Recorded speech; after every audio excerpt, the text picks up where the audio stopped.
Hadapi hidup ini dengan ucapan syukur. 1 Timotius pasal 6 ayat 6 berbunyi demikian. Memang ibadah itu kalau disertai rasa cukup memberi keuntungan besar. Haleluya. Inilah firman Tuhan, saudara-saudara. Kita semua adalah orang-orang yang beribadah kepada Tuhan. Tetapi dikatakan oleh firman Tuhan, ibadah harus disertai rasa cukup, rasa puas. Di dalam terjemahan bahasa Indonesia sehari-hari diterjemahkan demikian, memang ibadah memberikan keuntungan yang besar kalau orang puas dengan apa yang dipunyainya. Jadi ibadah kalau ditambah rasa cukup, rasa puas, maka itu akan memberikan satu keuntungan yang besar. Dan saya yakin keuntungan di sini bukan hanya rohani, tapi juga jasmani. Bukan cuma jasmani, tetapi juga rohani. Justru ibadah kita harus disertai dengan rasa cukup, rasa puas. Rasa cukup, rasa puas itu saudara-saudara dinyatakan dalam bentuk apa? Yaitu di dalam bentuk kita mensyukuri. Di dalam hati kita ada rasa syukur buat segala sesuatu yang kita miliki. Itulah rasa cukup. Jadi kita merasa bersyukur. Kita mensyukuri bukan cuma dengan mulut lidah kita. Kita menyanyi, kita berterima kasih. Tetapi hati kita juga penuh dengan rasa syukur. Dan itu keluar dari mulut kita. Nah itulah yang dimaksud saudara-saudara. Sebab itu saudara-saudara dikatakan tadi kalau ibadah itu saudara-saudara. Ada rasa cukup, ada syukur di dalam hati kita. Maka itu akan mendatangkan keuntungan yang besar di dalam hidup kita, saudara. Dalam bahasa Inggris dipakai kata great gain. Kita mendapat satu keuntungan yang sangat besar. Sebenarnya kalau kita mau renungkan, kita ini memang seharusnya bersyukur, saudara ya. Mengapa kita harus bersyukur? Ya, coba kita baca satu ayat. Saya rasa ini kesimpulan mengapa kita harus bersyukur. Di dalam Mazmur 107 ayat yang pertama. Bersyukurlah kepada Tuhan sebab Ia baik, bahwasanya untuk selama-lamanya kasih setianya. Bersyukurlah kepada Tuhan sebab Ia baik, bahwasanya untuk selama-lamanya kasih setianya. Ini adalah kata-kata yang sering diulang-ulang di dalam Mazmur. Bahkan ada nyanyian juga. Pemazmur berkata bersyukurlah kepada Tuhan. Mengapa kita harus bersyukur kepada Tuhan? Karena Dia baik. Dalam bahasa Mandarin kata Sen Pen Wei San. Sen itu Allah, itu sifatnya, karakternya itu baik memang. Allah kita, Dia adalah Allah yang baik. Haleluya. Dia adalah Bapa yang baik. Dan Dia adalah Allah yang setia dikatakan. Kasih setianya untuk selama-lamanya. Begitu baiknya Tuhan itu. Dia mengasihi kita. Dia cinta sekali kepada kita, saudara-saudara. Dia tidak pernah meninggalkan kita. Setianya, Dia menyertai kita. Dia menolong kita banyak, saudara-saudara. Kalau kita mau renungkan ya, banyak kebaikan-kebaikan Tuhan. Di mana kita seyogianya harus bersyukur, saudara. Tidak ada alasan untuk kita tidak berterima kasih, tidak bersyukur kepada Tuhan, saudara. Jadi memang kita ini seharusnya sebagai orang percaya, kita ini harus bersyukur kepada Tuhan. Dari dasar hati kita, karena kita memiliki Tuhan yang begitu baik dalam hidup kita, saudara-saudara. Apapun yang kita alami, kita tahu bahwa Dia baik. Dan Dia tidak pernah berubah. Semakin kita mengenal Dia, kita semakin mengerti kebaikannya, saudara. Itulah sebabnya kita harus bersyukur. Dan di dalam bersyukur itu ada beberapa hal. Beberapa hal ini sangat penting. Pertama, saudara-saudara, syukur atau kita bersyukur itu adalah tanda bahwa kita ini tidak melupakan kebaikan Tuhan. Itu yang pertama. Orang yang bersyukur dia mempunyai hati yang bersyukur, dia itu berarti dia adalah orang yang tidak melupakan kebaikan-kebaikan Tuhan. Dia ingat kebaikan-kebaikan Tuhan, saudara. Coba kita baca satu ayat di dalam Mazmur 103 ayat yang kedua. Pujilah Tuhan, hai jiwaku, dan janganlah lupakan segala kebaikannya. Orang yang tahu bersyukur, saudara, dia berarti tahu, dia mengerti, dia menyadari kebaikan-kebaikan Tuhan. Dia tidak lupa kebaikan Tuhan. Saudara. Makanya dia akan bersyukur kepada Tuhan. Ini yang pertama, saudara. Manusia itu sifatnya mudah sekali lupa, saudara. Cuma anehnya, yang gak baik itu sulit lupa, saudara. Yang baik-baik itu kita lupa, mudah sekali lupa. Tapi kalau kesalahan orang lain, kekurangan orang lain dan sebagainya, pernah disakiti hati dan sebagainya, itu gak lupa-lupa, saudara-saudara. Tapi kalau kebaikan Tuhan kita gampang lupa. Betul, saudara? Tapi itu memang keadaan manusia. Ya, coba saya bacakan satu ayat. Di dalam Mazmur 106 ayat 13 dikatakan demikian, tetapi segera mereka melupakan perbuatan-perbuatannya dan tidak menantikan nasihatnya. Ini Mazmur 106 ini berbicara tentang perjalanan bangsa Israel waktu mereka keluar dari Mesir. Diceritakan bagaimana waktu mereka selesai dikeluarkan oleh Tuhan, lalu mereka menyeberang Laut Kolsom, mereka menyeberang Laut Merah, Laut Tebrau. Wah, saudara-saudara, mereka melihat musuh-musuhnya mati semua. Oh, mereka bersuka cita, mereka memuji Tuhan, melompat-lompat, menyanyi. Oh, Tuhan begitu baik. Tetapi tidak lama setelah itu, dalam pasal yang sama, dalam Keluaran pasal 15, ketika mereka dibawa lewat padang gurun, mereka mulai mengalami kekeringan, kehausan. Dikatakan mereka langsung bersungut-sungut. Makanya firman Tuhan berkata apa? Segera melupakan. Ya, seringkali kita juga demikian. Waktu kita mengalami pertolongan Tuhan, kemurahan Tuhan, waduh, kita memuji Tuhan. Kita mengagungkan Tuhan. Tapi secepat itu pula, waktu kita diberhadapkan dengan masalah dan persoalan, kita lupa. Bahkan kita mungkin bersungut-sungut dan sebagainya. Kejadian ini cermin, saudara-saudara. Makanya itu, mari kita sekarang, kita mau sadar. Kita mau tetap mengingat, jangan dilupakan kebaikan Tuhan yang kita terima. Di dalam hidup kita, jangan sampai kita lupa. Kita ingat senantiasa. Jadi orang yang bersyukur, orang yang tahu bersyukur, itu tandanya bahwa orang itu tidak melupakan kebaikan Tuhan. Tapi sebaliknya, orang yang tidak tahu bersyukur adalah orang-orang yang melupakan segala kebaikan Tuhan dalam hidupnya. Kita harus bersyukur, saudara. Kita diberi segala berkat, kemurahan, anugerah. Kita ada sebagaimana kita ada oleh karena kasih karunia Tuhan. Amin, saudara. Itulah sebabnya kita mau ingat senantiasa akan kebaikan Tuhan. Yang kedua, tentang bersyukur. Yang kedua, saudara-saudara, syukur atau bersyukur itu adalah tindakan iman. Bahwa kita percaya bahwa Tuhan sudah mendengar, Tuhan sudah menjawab doa kita. Pertolongan Tuhan sudah dinyatakan dan sedang terjadi dalam hidup kita. Meskipun kita belum melihat. Kenyataan memang kita belum lihat. Tapi yakin dan percaya Tuhan sudah bekerja. So itu kita harus mulai bersyukur. Syukur itu adalah satu tindakan iman. Tindakan iman bahwa kita percaya kepada Tuhan. Bahwa kita yakin sepenuhnya bahwa Tuhan itu mendengar dan menjawab doa kita. Saya akan tunjukkan satu kisah di dalam 2 Tawarikh 20 ayat yang ke-19, 20 dan 21. Kemudian orang Lewi dari Bani Kehat dan Bani Korah bangkit berdiri untuk menyanyikan puji-pujian bagi Tuhan Allah Israel dengan suara yang nyaring. Ayat 20, keesokan harinya pagi-pagi mereka maju menuju padang gurun Tekoa. Ketika mereka hendak berangkat, berdirilah Yosafat dan berkata, dengar hai Yehuda dan penduduk Yerusalem, percayalah kepada Tuhan Allahmu dan kamu akan tetap teguh. Percayalah kepada nabi-nabinya dan kamu akan berhasil. Setelah ia berunding dengan rakyat, ia mengangkat orang-orang yang akan menyanyikan nyanyian untuk Tuhan dan memuji Tuhan dalam pakaian kudus yang semarak pada waktu mereka keluar di muka orang-orang bersenjata sambil berkata, nyanyikanlah nyanyian syukur bagi Tuhan bahwasanya untuk selama-lamanya kasih setianya. Di sini kita melihat Bagaimana mereka menaikkan syukur kepada Tuhan walaupun mereka belum secara nyata menang di dalam pertempuran itu. Ini belum bertempur. Mereka belum tahu apa yang akan dihadapi.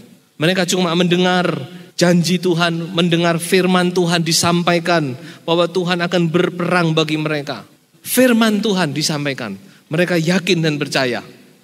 Mereka sudah menerima dan mereka menyanyikan syukur kepada Tuhan, saudara. Makanya saya katakan syukur itu adalah tindakan iman. Meskipun kita belum melihat kenyataannya, tapi kita percaya sepenuhnya Tuhan sudah mendengar dan Tuhan sudah menjawab permohonan kita. Tuhan sudah menolong kita, Tuhan sudah menyembuhkan saya. Dan kita mulai naikkan syukur kepada Tuhan, saudara. Ini sangat penting, saudara. Karena dengan kita menaikkan syukur, maka seolah-olah di dalam alam roh itu posisi kita ini berubah. Kalau tadinya kita mungkin di bawah, sekarang kita ada di atas. Kalau tadinya mungkin kita adalah pecundang, orang-orang yang kalah, mungkin kita tertindas dengan beban dan masalah. Tetapi dengan kita bersyukur, maka kita sekarang menjadi pemenang, saudara. Bagaikan Raja Wali. Kita bukan seperti ular. Ya, kalau di dalam Amsal 30 di situ disebutkan ada ular, rahasia ular, ada rahasia Raja Wali. Kita bukan seperti ular yang di bawah, tetapi kita seperti Raja Wali yang di atas. Kita ada di atas segala masalah, angin ribut boleh datang, tapi kita ada di atasnya. Dengan kita menaikkan syukur, saudara, ada sesuatu yang terjadi dalam hidup kita, saudara. Jadi mari kita mulai bersyukur, yakin dan percaya kepada firman Tuhan, pegang firman Tuhan. Saudara yakin menerima pertolongan dari Tuhan. Nyanyikan, naikkan syukur dengan segenap hatimu. Itu memang prinsip firman Tuhan. Di dalam alam roh terjadi sesuatu perubahan. Oleh karena kita bersyukur kepada Tuhan. Saya berikan satu contoh di dalam Habakuk, pasal yang ketiga, ayat 17 sampai ayat 19. Saya rasa saudara mungkin pernah membaca atau mendengar ayat-ayat ini, ya. Kalau saudara baca dalam ayat 17 sampai ayat 19 dari Habakuk pasal 3, kita melihat di situ saudara-saudara, apa yang dihadapi oleh Habakuk ini sungguh tidak baik. Panen telah gagal, segala sesuatu sudah gagal, sudah hancur.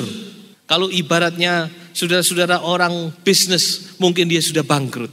Kalau ibaratnya dia orang yang sehat, mungkin dia sudah banyak kesehatannya terganggu. Coba saudara lihat ayat 17. Pohon ara, pohon anggur, pohon zaitun, ladang-ladang kambing, semua habis. Tetapi di dalam ayat yang ke-18 dan 19, coba kita baca.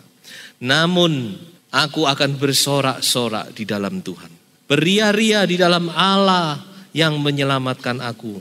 Allah Tuhanku itu kekuatanku. Ia membuat kakiku seperti kaki rusa. Ia membiarkan aku berjejak di bukit-bukitku. Haleluya.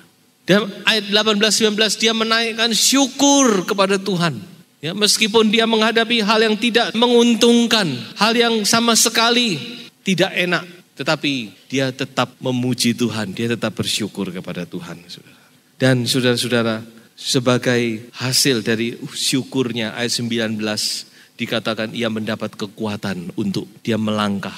Dalam bahasa Inggris dikatakan dia memampukan aku untuk pergi ke tempat-tempat yang tinggi. Dia memberi kekuatan kepada kakiku untuk aku berjejak seperti rusa ke tempat-tempat yang tinggi. Di sini ada kekuatan karena ada ucapan syukur, saudara. Jadi saudara, kalau saudara dalam kepicikan, saudara di dalam kelemahan, mari mulailah angkat imanmu kepada Tuhan dan mulailah bersyukur kepada Tuhan, saudara. Nanti saudara akan lihat roh Allah bekerja dalam hidupmu. Yang akan dibawa naik seperti Raja Wali yang terbang tinggi di atas permasalahan. Di atas angin ribut, di atas badai kehidupan. Itulah sebabnya saudara, syukur itu penting. Itulah satu tindakan iman dan juga tindakan yang mengangkat iman kita ke atas, saudara. Kita ada di atas segala perkara. Dan yang ketiga, saudara-saudara, tentang hal bersyukur ini. Dengan kita bersyukur, kita memperkenankan hati Tuhan. Saudara, di dalam Mazmur pasal 50, ayat yang ke-14 dan ayat yang ke-15, dikatakan Tuhan berperkara dengan umatnya. Masalah apa dia berperkara? Bukan karena umatnya tidak memberikan korban, tidak memberikan persembahan dan sebagainya, tidak beribadah. Bukan karena itu, tetapi karena satu hal. Di dalam ayat 14 dikatakan apa? Persembahkanlah syukur sebagai korban kepada Allah dan bayarlah natsarmu kepada Yang Maha Tinggi. Berserulah kepadaku pada waktu kesesakan, aku akan meluputkan engkau dan engkau akan memuliakan aku. Ayat 23 masih dalam pasal yang sama. Siapa yang mempersembahkan syukur sebagai korban, ia memuliakan aku. Siapa yang jujur jalannya, keselamatan yang dari Allah akan kuperlihatkan kepadanya. Jadi kita lihat di sini saudara, bahwa yang Tuhan kehendaki, Tuhan senang kita beribadah, kita memuji kepada Tuhan, kita membawa korban kepada Tuhan. Tetapi seperti yang dikatakan tadi, ibadah harus disertai dengan rasa syukur. Maka itu memperkenankan hati Tuhan. Dan saya yakin sepenuhnya, kalau hati Tuhan sudah senang, kita menyenangkan hati Tuhan, maka segala kebutuhan, keperluan kita pasti Tuhan akan penuhi, saudara. Cari kerajaan Allah serta kebenarannya, nanti segala sesuatu akan ditambahkan. Jadi di dalam syukur ini kita melihat ada berkat-berkat ternyata. Karena kita bersyukur, kita memiliki hati yang bersyukur kepada Tuhan, itu Tuhan senang, saudara. Dan Tuhan pasti akan memberkati kita. Jadi 3 hal, saudara. Saya ulangi supaya saudara tidak lupa.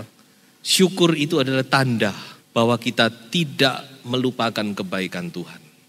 Syukur adalah tindakan iman dan syukur itu memperkenankan hati Tuhan. So itu mari kita belajar. Kita mulai mengubah sikap hidup kita.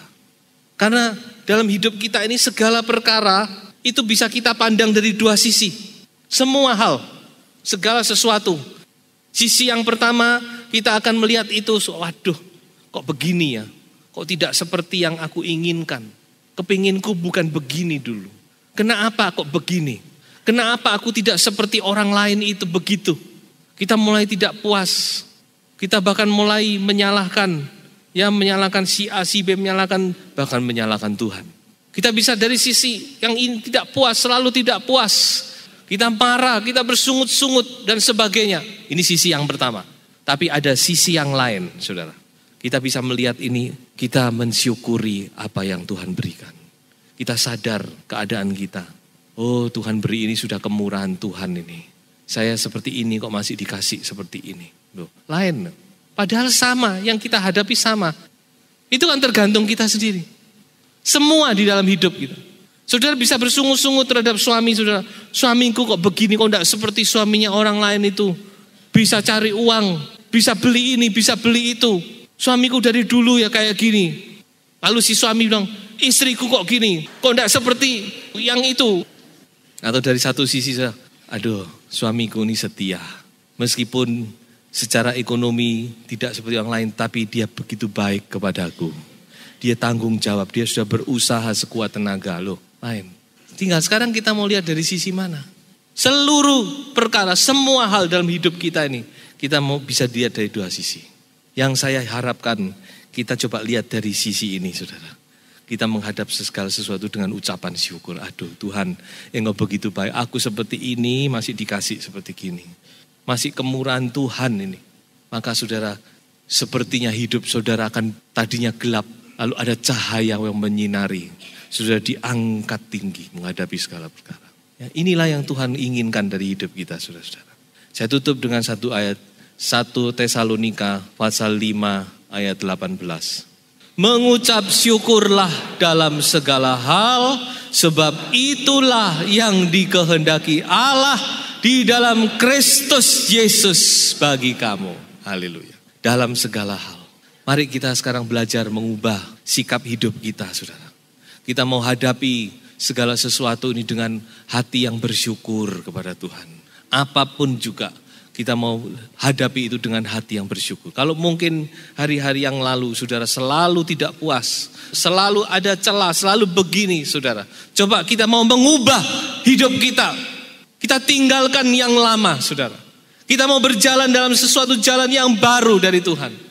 Ini yang dikehendaki Tuhan. Mengucap syukur di dalam segala hal. Sebab Tuhan itu baik. Bahwasanya untuk selama-lamanya kasih setianya. Maka saudara akan melihat Tuhan mulai bekerja. Tuhan mulai bekerja. Tuhan mulai bekerja melebihi apa yang kita doakan dan pikirkan, saudara. Ketika kita mulai bisa mensyukuri, mengerti, ya, mensyukuri segala berkat-berkatnya. Justru saat itulah Tuhan mulai mengubahkan segala sesuatu, saudara. Saya yakin dan percaya. Sebab firman Tuhan ya dan amin. So itu mari Yesus, kita mau menghadapi hari-hari kita ke depan dengan hati yang penuh syukur. Tuhan memberkati kita semua.